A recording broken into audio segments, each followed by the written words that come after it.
Hello, my friend. Chef Binks here. And I'm Dr. Derek Alessi. The following recipe, which you're about to enjoy, a positive of it, is brought to you by our friends over at favediets.com.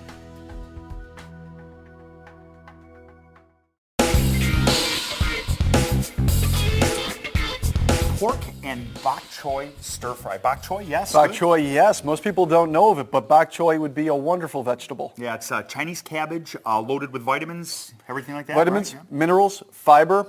Excellent. Let's do it. Okay, let's hit it. A little bit of canola oil. And canola oil is a good oil. You can absolutely cook in canola oil. It's a good monounsaturated fat. A lot of Asian cooking calls for peanut oil. What's the deal with that? Oh, no. Much rather use canola oil or olive oil. It's a better fat to cook with. It's much less saturated fat. It's just simply a better oil. Okay, got it. Onions going in. Watch yourself, my friend. Okay. I'm going to get you. We've got our onions going. We're going to add a little bit of garlic into that. Garlic, good antioxidant. And it won't spike your blood sugar at all, and it gives you a ton of flavor. Okay, there you go. Thank you. Number 3 was the winner for me.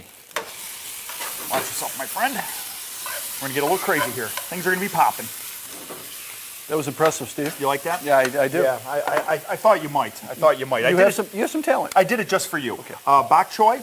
Bok choy. Now this will cook down like any lettuce or even some leafy green vegetables. It will reduce down considerably. So you start off with a lot, but you end up with a very little in the end. Okay, our bok choy is wilting down nicely. Give that a couple of flips, and we're going to keep pressing along. The trick to stir frying is don't stop. Just keep going. I want to talk to you about this in a minute. Okay. I want to talk to you about right. it. I know you saw me sneak that on there. I had it hiding over here next to my thyme, but I'm going to bring it into play in 1 second. We've got a little bit of dry sherry. Watch yourself. All right. Extra moisture is really going to help things steam up nicely, and we're going to add our pork in. Now, we're not stir-frying the pork this time. A lot of times that's what it calls for, is actually cooking the pork or frying it in the pan in advance. It's not necessary. Just throw it right in there. Yeah, get it right into win. Okay. Get it right into win. We are going to want to cook this pork to the point where it's done all the way. That'll take about 5 minutes. Okay, the pork is almost done. We're going to make a little whitewash here. What do we have there? A little bit of arrowroot. Arrowroot, Okay. our friend. I was afraid, though, that was just regular flour. Or cornstarch. Right. Cornstarch, I the was other afraid, enemy. but Yeah, no. the other enemy. Arrowroot, much better, much less of a glycemic load and impact. Use it instead of any type of cornstarch or white flour. Little low salt, low sodium soy sauce in there, and not a lot of it. You're not kidding either. Yeah, not a lot. We've got a little bit of that chili garlic sauce, which I have in so many different recipes, just because it adds a tremendous amount of flavor and no salt, No sugar, very little sugar. Very little sugar specifically. Oh yeah, we're gonna mix that all in. That's gonna give us a lot of our flavor, besides of course the onion and the garlic that we started with.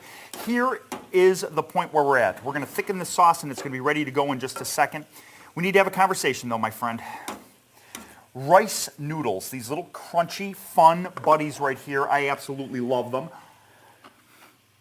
You're giving me the look That's right your now. 12th handful today.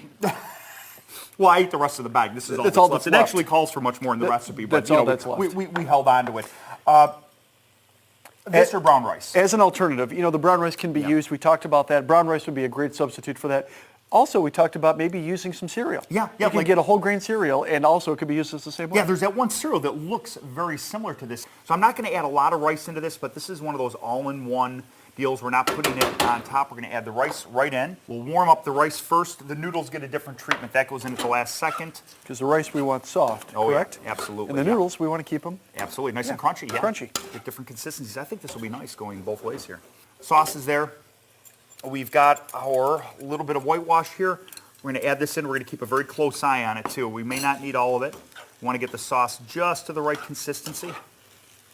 I think that might do it. I really do. Yep, I think that's going to do it. Going to do it? Look at the consistency. Look at the crunchy rice noodles. How nice that looks.